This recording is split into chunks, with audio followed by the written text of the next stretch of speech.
هذا النزر اليسير ليس كافيا لمواجهة الأزمة المرتقبة. اسموت، عليك بالتفكير بوسائل تأمين المال كونك أنت رئيس الخزينة. لقد كانت أفضل الطرق على الدوام زيادة الضرائب وجباية خراج أكبر من الناس. كلا، فهذا الأسلوب يضع المحتاجين في ضائقة خانقة. وماذا يفعل من لا يستطيع تسديد الضرائب؟ لا بد من وجود طرق أفضل وأكثر مرونة لتأمين المال. يحيى علي المقام جناب يوزرسيف. تحية الله عليك. ماذا تفعل هنا؟ تحية الآلهة على بنتو واسمه. حياك الآلهة بناروس. علي المقام، بالأمس أيضا ذهب هورينهوب للقاء ألخماه في المعبد. لا أدري ما الذي دار بينهما. أنا لست شديد القلق من هورينهوب. هو قد يكون يسعى وراء السلطة، لكنه لا يخون أبدا أمنحوتب. لا أظنه يبيع نفسه بهذه السهولة. اليوم أيضا ذهب ألخماه للقاء السيدة وطلب منها أن تفعل شيئا للوقوف بوجهكم. أنت رأيتهم بنفسك؟ كلا، نديمة السيدة أخبرتني. قبل ساعة أيضا ذهبت السيدة للقاء أمنحوتب. هدف الزيارة حتما هو تنفيذ رغبات ألخماه. كل شيء وارد، لكن لا تقلقوا كثيرا من هذه الأمور.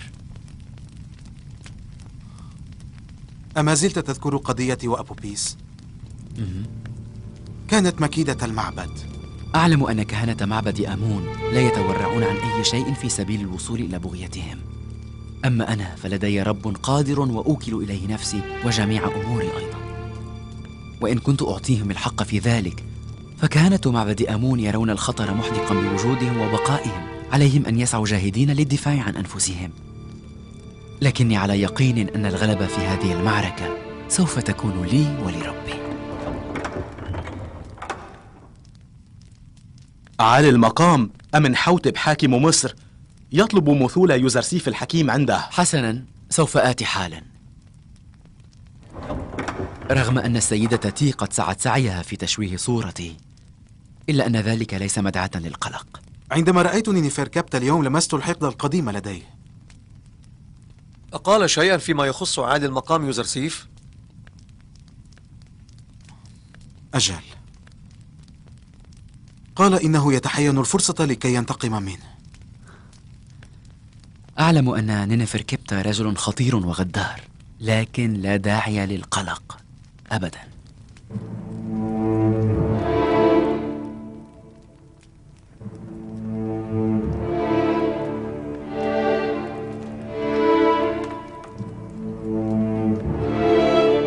علي المقام يوزرسيف يطلب الإذن بالدخول.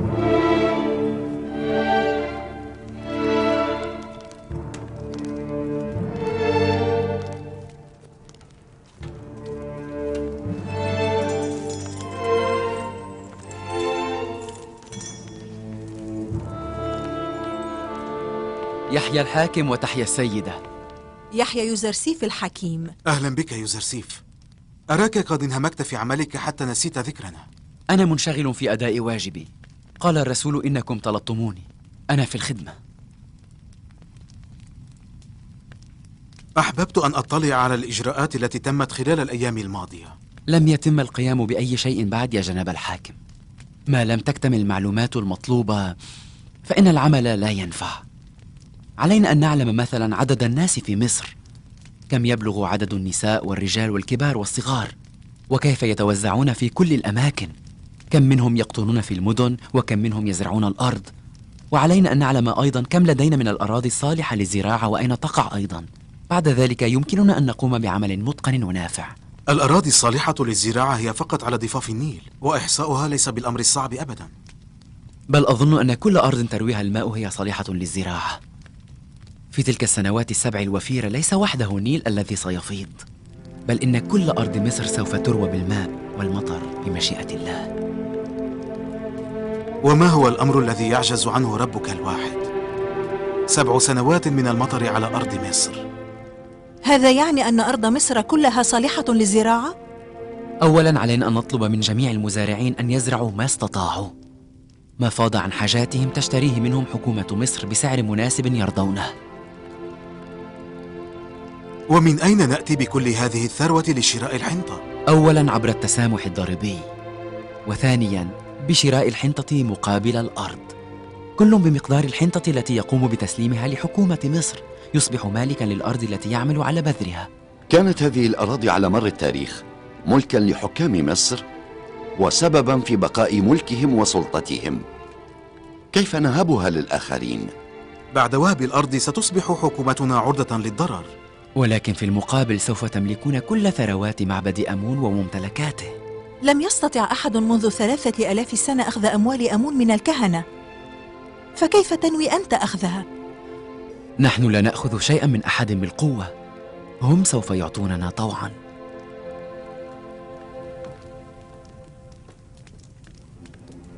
أنا لم أتلقى جواب سؤالي بعد. حكومتنا سوف تضعف بوهبها لكل هذه الأراضي. هذا سهل، فنحن لا نعطي الحنطة بالمجان، سواء الكهنة أم الأثرياء، فلهم أن يعطونا الأموال والثروات أو الأرض وما يملكون.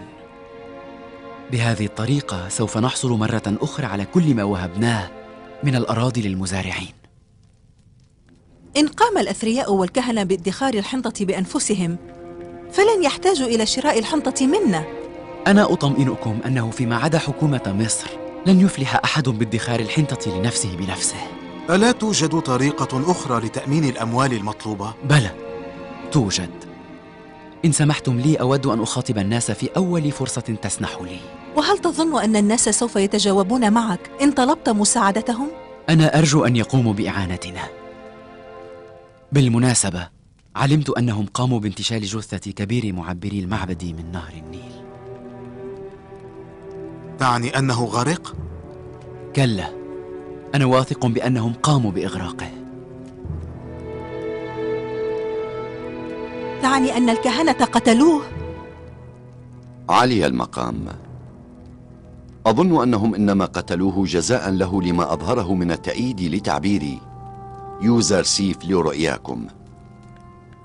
كلا، أظن أني أعرف القاتل، فألخماه لا يقحم الكهنة في تنفيذ أمر من هذا النوع.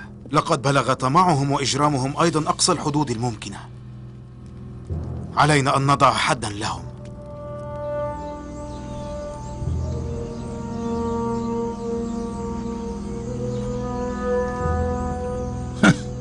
أصبح الناس ألعوبة بيد راعي غنم غريب كافر.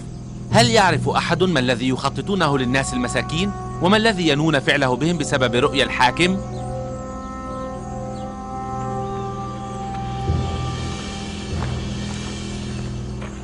يحيى عزيز مصر، يحيى يوسف العظيم، يحيى عزيز مصر، يحيى يوسف العظيم، يحيى عزيز مصر، يحيى يوسف العظيم.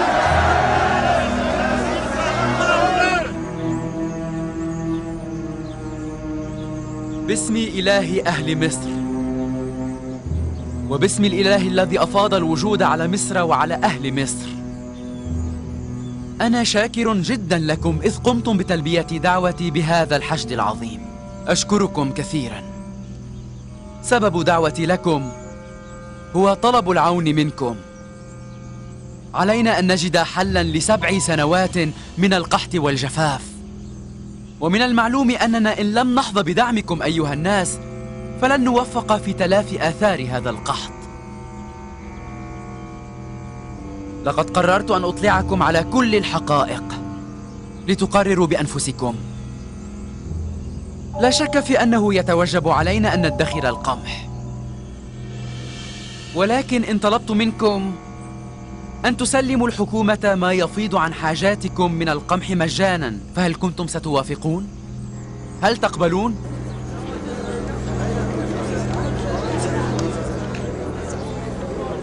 من الواضح أننا لا نوافق. لماذا نعطي الحكومة ما شقينا في الحصول عليه؟ أنا لا أعطي أحدا ولو قبضة من الحنطة. لو أنك كنت تعطي الحنطة لأحد مجانا كنت أصبحت فقيرا مثلنا ولست غنيا.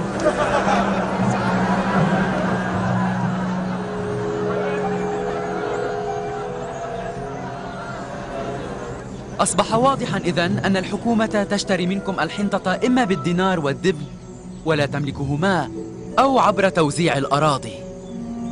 حسناً، يمكننا تأمين جزء من الحنطة المطلوبة لقاء الأرض التي نهبها،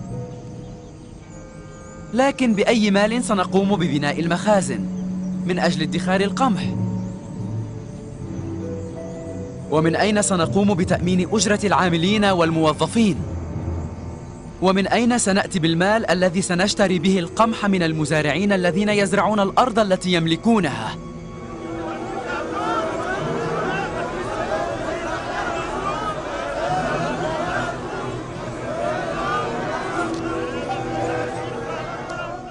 حسناً، أنت قل. لماذا لم تدخر الحكومة أي ثروة أو مال؟ لأن حكومة مصر لم تكن تتصور أنها ستواجه قحطاً شديداً في يوم من الأيام، وأنها ستحتاج إلى ثروة ضخمة لمواجهته. لا شك أنه لا يوجد أي سبيل غير تعاون جميع الناس ومواكبتهم لهذا الأمر. فهل أنتم مستعدون أن تتعاونوا فيما بينكم في سبيل نجاة أنفسكم من الموت والهلاك؟ هذا أمر واضح، يجب أن نسعى في خلاص أنفسنا. نحن نريد أن نتعاون، ولكن لا ندري ماذا نفعل. سوف أقول لكم كيف السبيل إلى ذلك.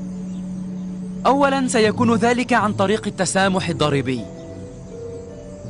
يجب على أثرياء مصر وأشرافها أن يضعوا في تصرف الحكومة جزءاً من أرباحهم كل سنة تحت عنوان الضريبة، وسنسامحه بجزء من هذه الضرائب. فكل من يقوم بدفع الضريبة المتوجبة عليه قبل سنة من موعد استحقاقها سنقوم فيما بعد بإعفائه من تسديد الضرائب لمدة 2 سنين.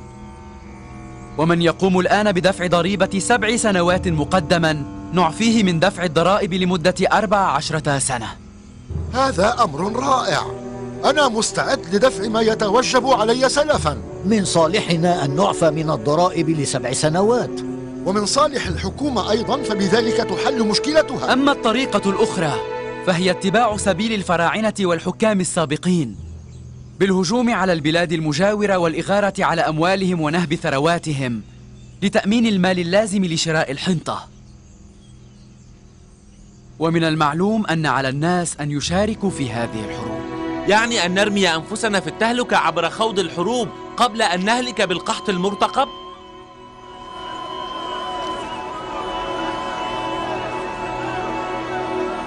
اهدأوا اهدأوا، أنا كذلك لا أحبذ الحرب. إن لم توافقوا على خيار الحرب، قوموا إذن بتأمين الأموال اللازمة لشراء الحنطة بأنفسكم. على كل واحد منكم أن يخصص 5 محصوله فقط لهذا الأمر لكي يستعمل في شراء الحنطة اللازمة. إن كان دفع 5 محصولنا سوف يعفينا من خوض غمار تلك الحروب فنحن مستعدون. لقد تعبنا من الحروب المتكررة التي تودي بالناس إلى حتوفهم، وذلك من أجل ملء خزينة الحكومة. هذا ليس عدلا. يحيى عزيز مصر، يحيى يوسف العظيم، يحيى عزيز مصر، يحيى يوسف العظيم، يحيى عزيز مصر، يحيى يوسف العظيم. يوزرسيف بوهبه أراضي الحاكم إلى الناس إنما يقوم بتهيئة الأسباب الحتمية لانتصار المعبد عليه، ولكن الأمر الذي يجب ألا نغفل عنه هو ادخار الحنطة. اسعوا جهدكم في تأمين الحنطة لزيادة مخزون المعبد. سوف ترون قريبا أن مصير مصر سوف يكون بيد الشخص الذي يمتلك المقدار الأكبر من الحنطة. أفهم أن الكاهن الأعظم يؤمن بنبوءة يوزرسيف بشأن القحط والحنطة، أليس كذلك؟ لسببين. أجل، الأول أنه لا يخطر ببال تعبير أفضل من تعبير يوزرسيف وتفسيره لرؤيا الحاكم. الثاني أن الإنسان العاقل لا يترك الأخذ بالاحتياط والعمل به. يمكن لنا أن نعين من الغد بعض أفرادنا لتولي مسؤولية شراء الحنطة، لكن بالخفاء ومن دون أي ضجة. فإن لم تكن مخازن المعبد ممتلئة بالحنطة عن آخرها، فكيف لنا أن نحافظ على استقلال المعبد فيما يأتي من الأيام؟ وكيف لنا أن نواجه يوزرسيف؟ المعبد الذي يكون محتاجا إلى غيره لا شك في أن يوزرسيف سيجعله يركع أخيرا.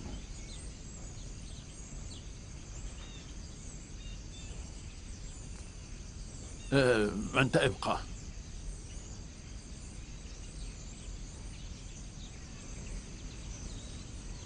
أريد منك شخصا ليقوم بتنفيذ مهمة خطيرة. جده لي وعلى الفور. أمرك سيدي.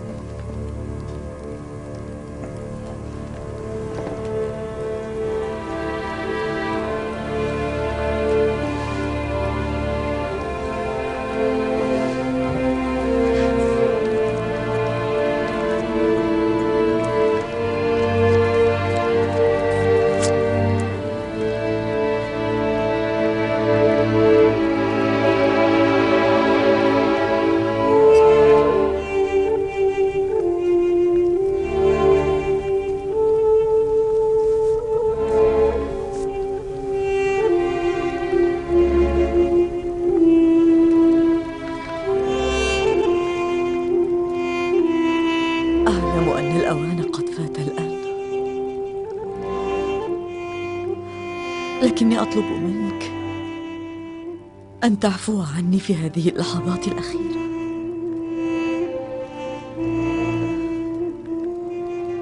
أعلم أني لم أكن لك زوجة صالحة ولم أقابل إحسانك كما ينبغي، لكنك كنت ذا مروءة على الدوام. والآن هل عفوت عني في هذه اللحظات؟ نحن كلانا قد أسأنا إلى يوزرسيف.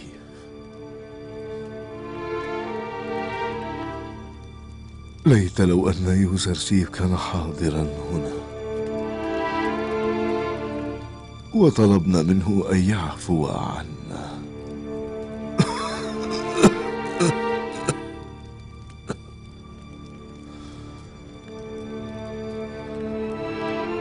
بدل عبادة آمون ليتنا قمنا بعبادة إله يوزرسيف.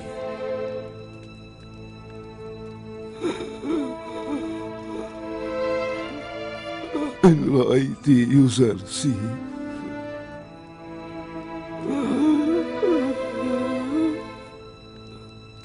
إن رأيت يوزرسيف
رودامون قائد حراس قصر جناب بوتيفار يطلب الإذن بالدخول.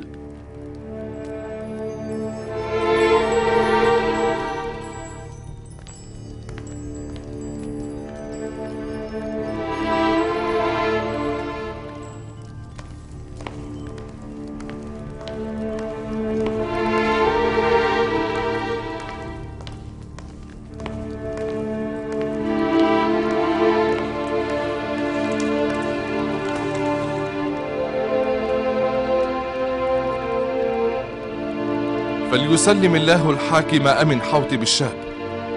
إن قائد الجيش رئيس الخزينة بوتيفار عزيز مصر قد ودع الحياة اليوم وانطلق في سفر إلى الغرب.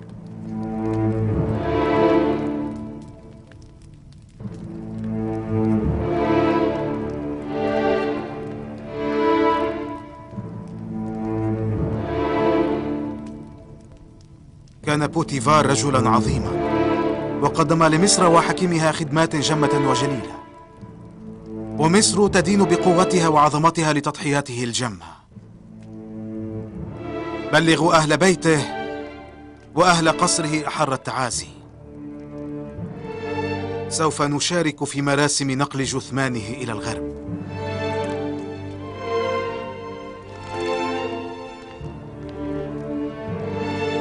بحسب التقاليد المتبعة في مصر، عليك أن تقوم بتعيين خليفة بوتيفار في مراسم دفنه.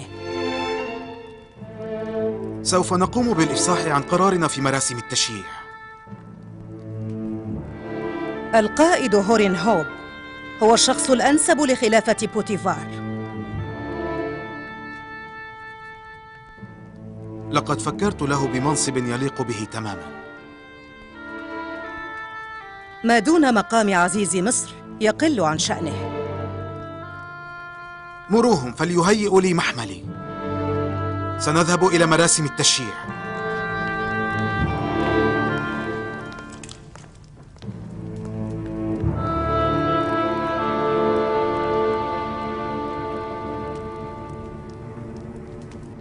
عشر سرر.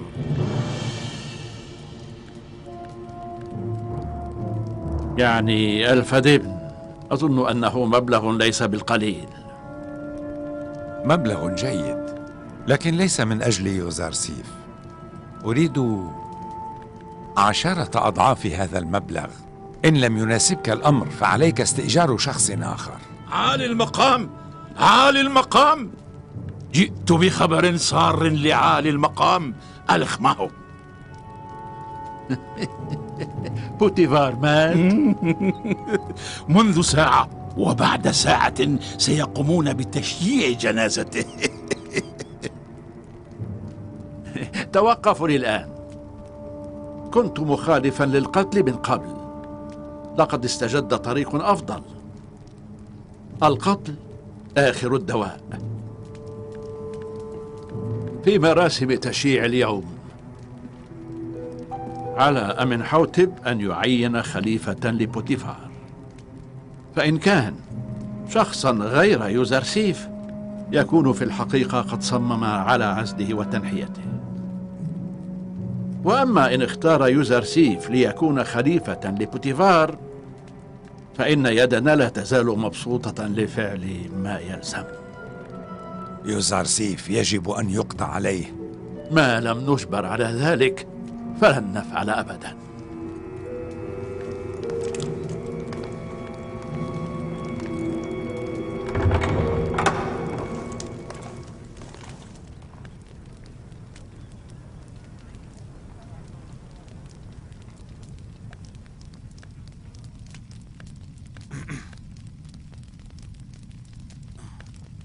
هل يعرف نبي الله بالذي يجري في الخارج؟ علي المقام بوتيفار قد وافته المنية وسلك سبيل الغرب. بوتيفار مات؟ أشراف المدينة يشاركون اليوم في مراسم تشييعه.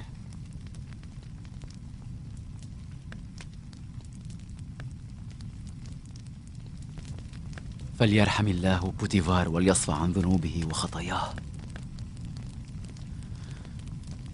كان رجلا خيرا، أنا مدين جدا له. ضحى في حياته كثيرا من أجلي.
قائد شجاع ومدعاة للفخر. لقد كان الساعد الأيمن لبوتيفار في الحروب. لم يعرف معنى الهزيمة. شجاعته وإقدامه غيرا مجرى الحروب التي شارك فيها. على أمنحوتب أن يختار هورنهوب خليفة لبوتيفار. هورنهوب هو الأفضل لخلافة بوتيفار، لكني أشك في أنه من سوف ينتخب، فجناب أمنحوتب أكثر ميلا إلى يوزرسيف.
كان بوتيفار عظيما وقائدا لائقا ومستشارا حكيما.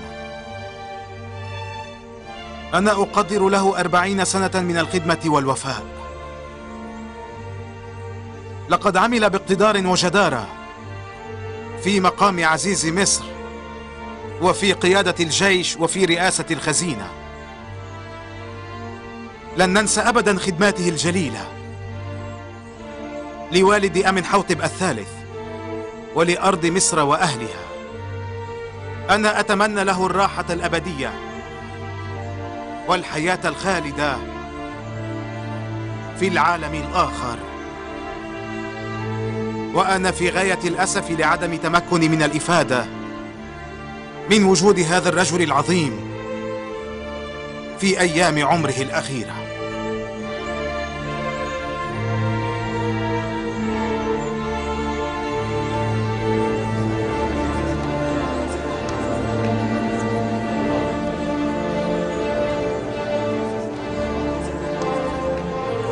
اليوم سيكون يوم انكسار يوزرسيف بمشيئة الآلهة.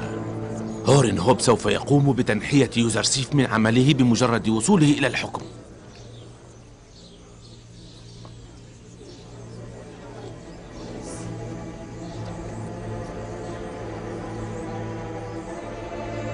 عملا بالعرف السائد في مصر، علي أن أعين خليفة لبوتيفار في مراسم تشييع جثمانه. وفي هذا المجال لست أرى رجلا أكثر لياقة من يوزرسيف صاحب بوتيفار القديم والأمين لدى أهل مصر. أنا أعين من اليوم يوزرسيف خليفة لبوتيفار، وأعتبره عزيز مصر الجديد. وحيث إن هورنهوب أيضا قائد لائق وذو شهامة، سيتم تعيينه قائدا على رأس الجيش. أرجو من كليهما أن يقوما بتنفيذ واجباتهما على أكمل وجه تجاه مصر، وأن يكونا سببا في دوام علو شأن أرض مصر العريقة.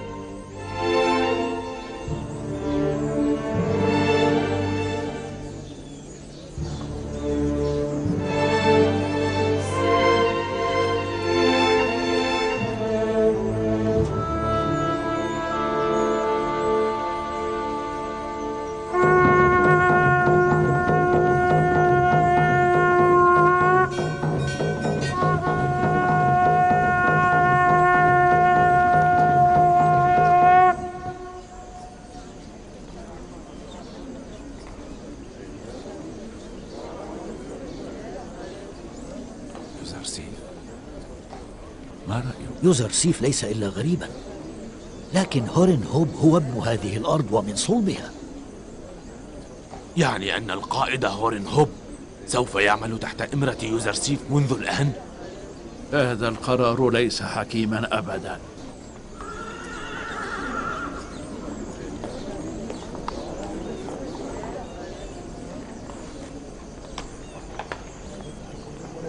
هؤلاء جاءوا إلى هنا لتنفيذ غاياتهم فقط، لا علاقة لهم أصلا بتشييع جنازة بوتيفار. ائذنوا لنا أن ننطلق. دع هذه العوالق تمر ببعضها، فلنذهب.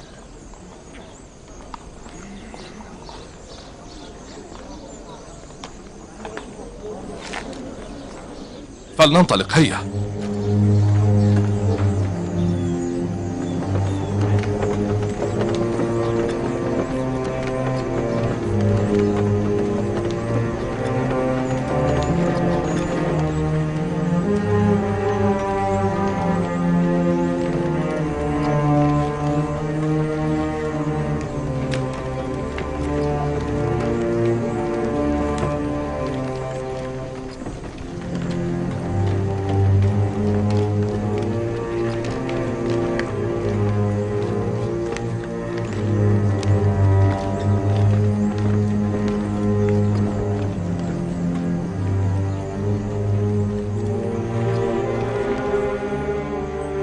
طريق الحل ما ارتأيناه في البداية. هيا أخبرني في ركبتها.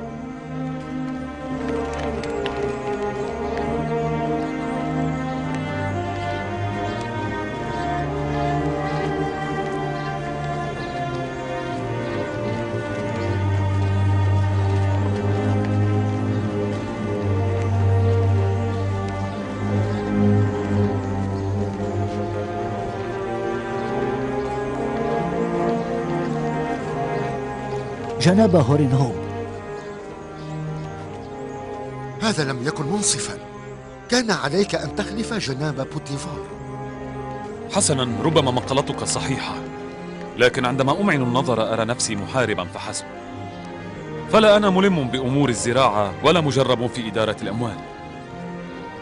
علي الإقرار بأن جناب أمن حوتب قد اختار لي أفضل مقام يليق به. إذن يجب أن تكون أنت قائد جيش مصر، إضافة إلى مهمتك. هو كذلك. هو الأكثر جدارة حقا. هيا.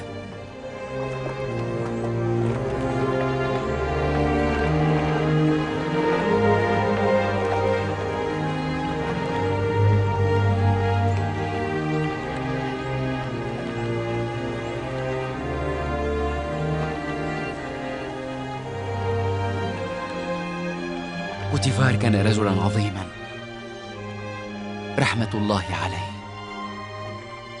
بسببه قاسيت العذاب وقضيت سنين طويلة من عمرك في غياهب السجن. لكني ما زلت أحترمه ولا أحمل له الحقد في قلبي.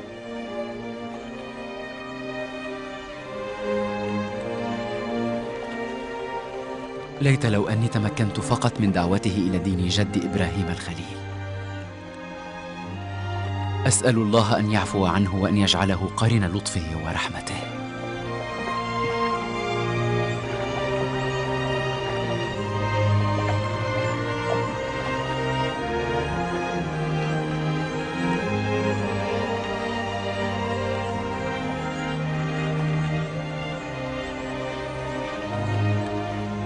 انطلقوا.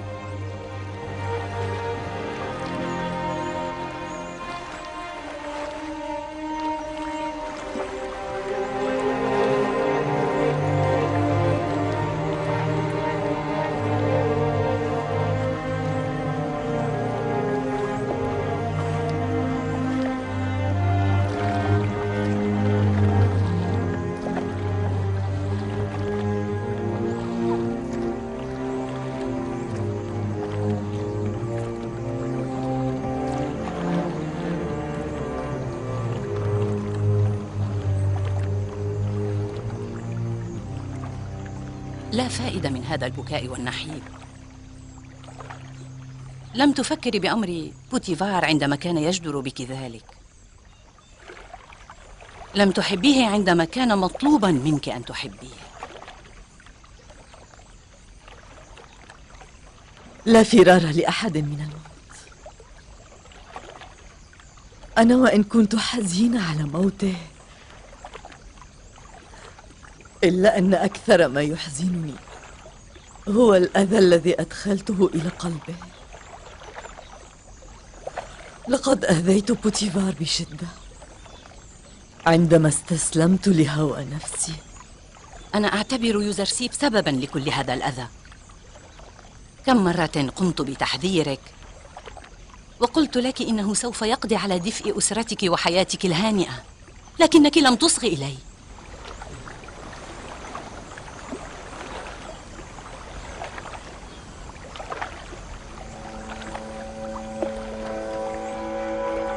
لا، يوزرسيف لا دخل له.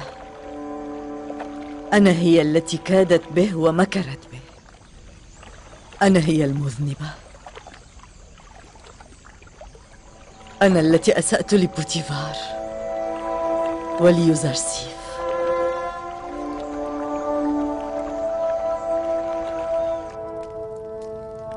يوزرسيف غريب ليس إلا، لا ينبغي أن يتسلط على مقدرات مصر. لكنه شب في مصر وتربى فيها، وهو أحرص منا على ثرواتنا وأقدر منا جميعا على إدارة الأمور. لماذا لم تعين هورين هوب خليفة لبوتيفار كما قلت لك؟ سيدتي، هورين هوب رجل حرب، لا طاقة له على إدارة أمور الزراعة وإدارة الخزينة. قيادة الجيش هو المقام الأنسب الذي كان للحاكم أن يختاره له. لقد كفرتم جميعا، أنت وزوجك معك ويوزرسيف. أنتم لا تؤمنون بآلهة مصر ولا بدين آمون. لقد أصبحتم جميعكم يدا واحدة ضد كهنة المعبد. علي المقام يوزرسيف عزيز مصر وصل.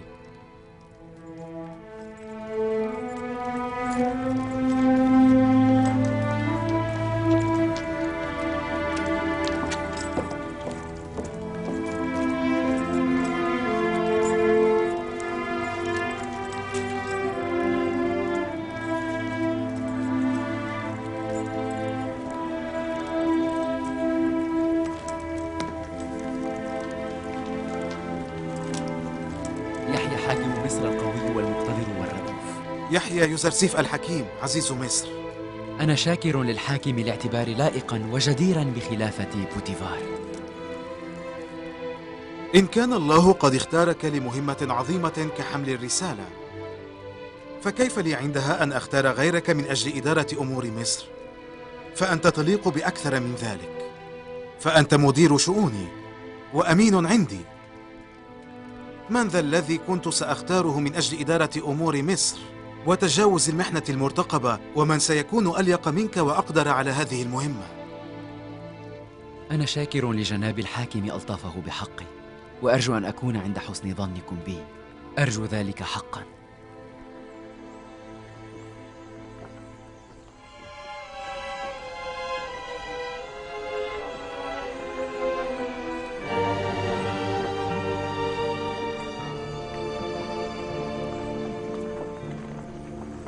كم عندك من أكياس الحنطة؟ 100 على ما أعتقد. هل يمكنك تأمين المزيد؟ بقدر ما تشاء، فإن وجد الدينار هان تأمين الحنطة. والسعر؟ لقد ارتفع سعره في الأيام الماضية، فقد عمد كثير من أثرياء المدينة إلى ادخار القمح مثلكم. كل كيس ب50 دينارا. نحن لا ندفع أكثر من 5 دبنات لقاء كل كيس. اجمع ما استطعت من الحنطة وسلمها لمخازن المعبد، واستلم دبناتك في المقابل. وهذه الدفعة سلفا والباقي عند التسليم. حسنا.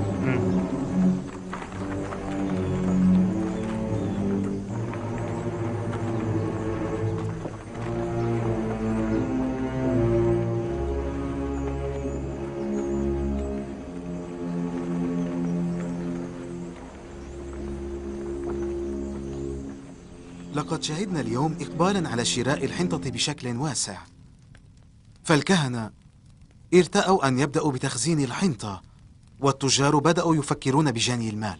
وما الذي يفعله هورن هوب؟ لماذا لا يمنع حفنة من أهل الطمع والمخلين بالنظام؟ لقد أدركوا جيدا أن الحرب القادمة هي حرب الحنطة، لكني لست متشددا في معارضة ادخارهم للحنطة. الكهنة والأثرياء بادخارهم هذا إنما يقومون بتهيئة أسباب هزيمتهم، لكن إن نحن ادخرنا الحنطة بالشكل الصحيح نكون نهيئ الأسباب لهزيمتهم. علي أن أعترف أنني لا أفهم قصدكم بالشكل المطلوب. كيف يكون ادخار الحنطة سببا في هزيمة الكهنة وفي نفس الوقت يكون ادخارنا للقمح توفيقا لنا ونصرا؟ السبب هو كيفية الادخار. الطريقة التي يدخرون بها الحنطة لن يدوم القمح فيها أكثر من 2 سنين، وسوف يتسببون بفساده. أما نحن فيمكننا بطريقتنا أن نحافظ على القمح سالما ل7 سنوات. يوزرسيف يتحدث بطريقة يزيد فيها الإبهام والاستهجان كلما أفاض الشرح. أنا لم أفصح لأحد بعد عن سر طريقة ادخار القمح، وقد تعلمت هذا السر من ربي. إن أصر علي جناب الحاكم فسوف أفصح عنه، ولكن إن وضع ثقته بي فالأفضل أن يبقى هذا السر عندي. أنا أثق بك، فإن لم ترى مصلحة في الإفصاح فلا حاجة لذلك. ما أرجوه هو هزيمة أرباب المعابد وهلاك أمون ودينه الأحمق. أما كيفية إدراك ذلك فأمره إليك. أنا أعدك جناب الحاكم بأن تكون السنون الأولى من بداية القحط والجفاف هي بداية انهزام الكهنة والأثرياء معا. منذ طفولتي كنت شاهدا على طمع كهنة وخدام معبد أمون وسائر المعابد وخفة عقولهم، وإنما يزيد غضبي عليهم ونفوري منهم يوما بعد يوم. لن يهدأ لي بال ما لم أنزل أمون وألخماه وسائر الكهنة عن عرش سلطانهم. لن يهدأ لي بال. رأيي موافق لرأيك، ومن أجل الوصول إلى هذا الهدف أقترح أن تقوموا أولا بالقضاء على أركان بقاء أمون، ثم على أمون نفسه، وهما ركنان 2، موقع أمون لدى الناس وثروة المعابد الطائلة. ما دام هذان الركنان موجودين فإن أمون والكهنة موجودون. أنا لا أرى زمانهم بالبعيد، زمان انحطاط المعابد وآلهتها. قطع جذور ألخماه ليست بهذه السهولة. سار نفوذهم في كل مكان، فأنا لم أعد أثق أبدا حتى بأم السيدة، وأنا دائما في قلق من أن تكون هي من يوجه إلي الضربة الأولى. هذه معركة يا جناب الحاكم، والتجسس ونقل الأخبار أمر بديهي في المعارك، واحتمال التطاول على الحياة والمكر بالسوء ليس احتمالا عبثيا، كما فعلوا في السابق ومكروا السوء بحياة الحاكم الفقيد وكل أفراد عائلته. جناب يوزرسيف، ما الذي دبرته لمواجهة عيون المعبد ومعاونيهم في القصر؟ أولا استطلاع أمر عيون المعبد داخل القصر، وتقريبا تم كشفهم، ومن ثم مراقبتهم، وإذا اقتضى الأمر يتم محوهم. كلا، أنا لا أوافق أبدا على القمع والقتل. قصد جناب يوزرسيف ليس القتل، أقصد أنه لا حاجة للقتل، يمكن فقط إخراجهم من القصر. قلت إنك قمت بتحديد عيون المعبد في القصر؟ أجل سيدتي العظيمة، سوف أطلعكم على أسمائهم قريبا، لا داعي للقلق.